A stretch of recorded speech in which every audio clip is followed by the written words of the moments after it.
அன்புள்ள நண்பர்களே, நாம் இன்று மிகவும் சோர்வான உலகில் வாழ்கிறோம்.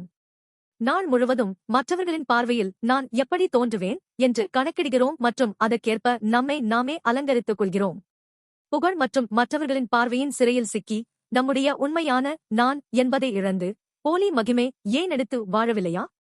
இயேசு எண்ணற்ற ஆச்சரியமான அற்புதங்களையும் அடையாளங்களையும் செய்தார். குருடர்களுக்கு பார்வை கொடுத்தார், இறந்த லாசரை உயிர்ப்பித்தார். ஆனாலும் பலர் இன்னும் விசுவாசிக்கவில்லை.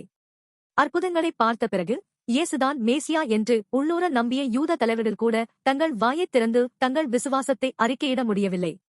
யோவான் 12:43 கூர்மையாக காரணத்தை வெளிப்படுத்துகிறது.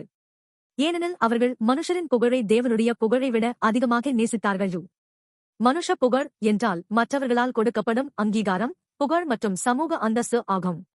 அந்த கால யூத சமூகத்தில் இயேசுவில் விசுவாசத்தை பகிரங்கமாக அறிக்கையிடுவது என்றால் சினகோகிலிருந்து விலக்கப்படுவது மற்றும் சமூக பொருளாதார மரண தண்டனை, சமூகத்திலிருந்து வெளியேற்றப்படுவது.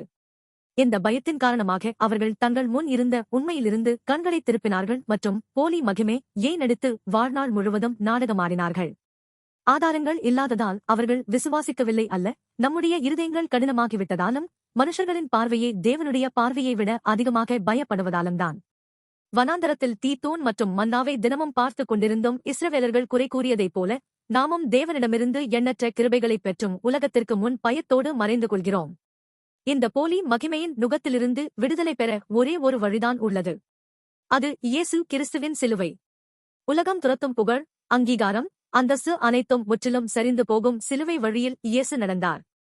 மிகவும் நல்ல மற்றும் அழகான வாழ்க்கையை வாழ்ந்தவருக்கு உலகம் விமர்சனம், பரிகாசம், அவமானங்களை பொழிந்தது. இயேசு மனுஷ புகழை தேடவில்லை. முற்றிலும் கைவிடப்பட்ட நிலையில் மனுஷ போலி மகிமை எவ்வளவு வெறுமையானது என்பதை அவர் வெளிப்படுத்தினார். சிலுவையில் அறையப்பட்ட 3 நாட்களுக்குப் பின் மரணத்திலிருந்து எழுந்து உலகின் புகழ் அல்ல, தேவனுடைய உண்மையான மகிமையை அனைத்து படைப்புக்கும் அறிவித்தார். அன்பானவர்களே, உங்கள் விலைமதிப்பற்ற வாழ்க்கை ஆற்றலை இப்போது எதில் ஊற்றுகிறீர்கள்?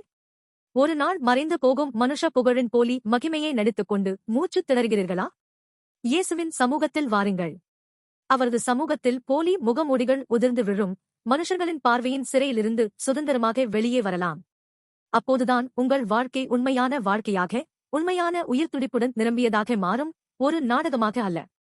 இன்று நான் ஜெபிக்கிறேன், நம்மை உண்மையிலேயே விடுதலை செய்யும் தேவனுடைய மகிமை உங்கள் வாழ்க்கையை மிகுந்த அளவில் நிரப்பட்டும்.